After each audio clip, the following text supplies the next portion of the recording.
This is CBS 5 News, telling it like it is. If you are pulled over by a police officer and accused of driving drunk, your blood sample could either convict or exonerate you. But some attorneys are saying the machine that tests them in one Valley City is faulty, and they believe it could impact hundreds of local DUI cases. We're telling it like it is, and here's Lindsay Reiser. This guy says there was nothing wrong with the way he was pulled over or with the way his blood was taken, but rather the way the blood was tested that he says helped him walk away a free man. Inside the Scottsdale Crime Lab sits an apparatus police use to test blood, but some argue it's not doing the job. Didn't have very much to drink at all. I had a couple of these little tiny beers that they had. Ryan, who asked that we not use his last name, was pulled over near Osborne and 64th Street in May of 2011.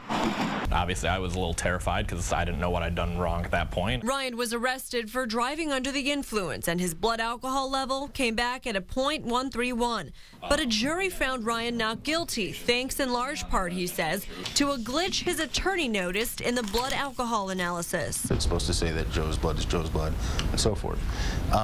There's a sequencing issue. One of many issues with the software is what's called a sequencing issue, where the machine doesn't have the ability to do that accurately. Craig Rosenstein has been working with a group of local attorneys to piece together how many cases may be affected by what they call a software glitch. What we're seeing is the machine going and repeating itself, giving duplicate results, and then turning itself off. Scottsdale Police sent us a statement saying their police lab has been accredited since 1996, saying, "We have met or exceeded the rigorous standards set by the American Society of Crime Lab Directors and the Laboratory Accreditation Board every year since then.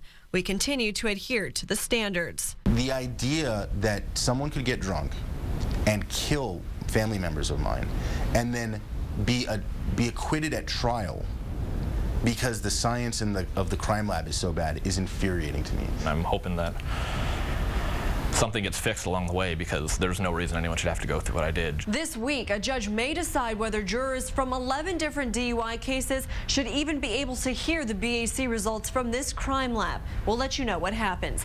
Lindsay Reiser, CBS 5 News.